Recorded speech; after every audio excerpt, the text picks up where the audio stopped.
किसी गांव में एक गडरिया रहता था।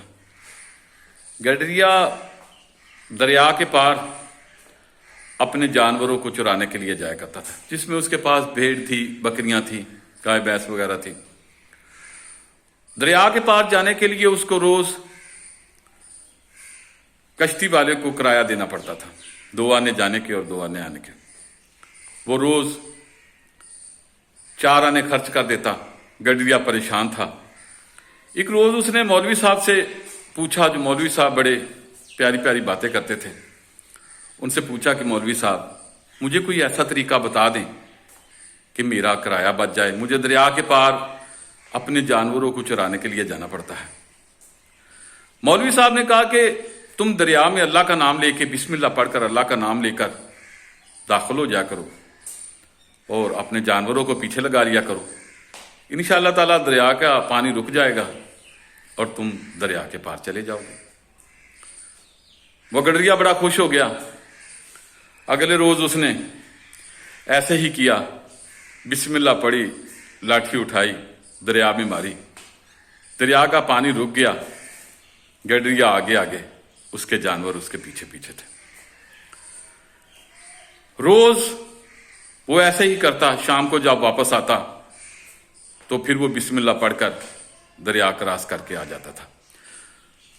वक्त गुजरता गया। एक रोज उसने देखा कि जब वो वापस मुड़ने लगा तो शाम का वक्त था, मगरिब हो चुकी थी। और मगरिब के बाद दुनिया का कानून है कि कश्ती वाले अपनी कश्तियों को उल्टा देते हैं और फिर वो अपने सफर का आगाज अगले दिन से शुरू करते हैं। उस रोज भी जब उसने देखा कि मौलवी साहब भी खड़े हैं, तो उसने मौलवी साहब से पूछा कि मौलवी साहब, आप परेशान खड़े हैं। मौलवी ने कहा कि कश्तियों वालों ने कश्तियां उल्टा दी हैं, मैं दरिया के इस पार खड़ा हूं आपके साथ, मुझे दूसरी तरफ जाना है।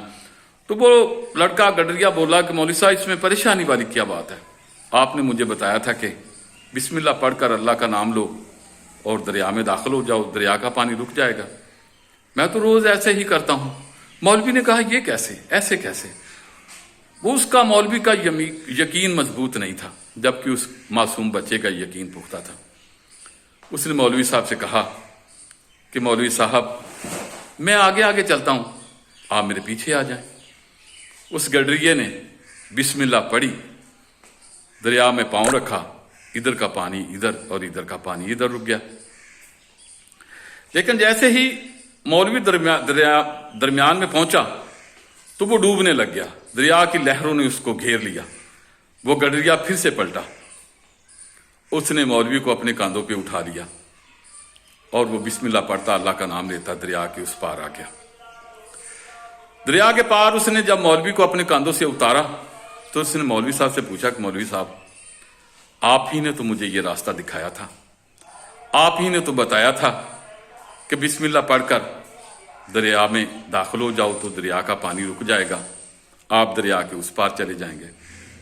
मौलवी साहब बोले, आपकी बात ठीक है, लेकिन जो यकीन, जो ईमान आपके पास है, शायद वो यकीन, वो ईमान मेरे पास नहीं है। तो कहना यह चाहता हूं कि किसी भी काम की कामयाबी के लिए सबसे पहले यकीन का होना जरूरी है। वरना उस मौलवी की तरह, जो बड़ी बड़ी बातें तो करना जानता था लेकिन उसका ईमान कमजोर था, उस बच्चे से भी कमतर था वो, जो अल्लाह के नाम पर भरोसा करता बहते हुए दरिया में चल पड़ता है। शायद कि उतर जाए तेरे दिल में मेरी बात। और अगर मेरी वीडियो अच्छी लगे तो मेरे चैनल को सब्सक्राइब कर देना। ताहिर लकी आपकी मोहब्बतों का मुंतज़िर रहेगा। शुक्रिया।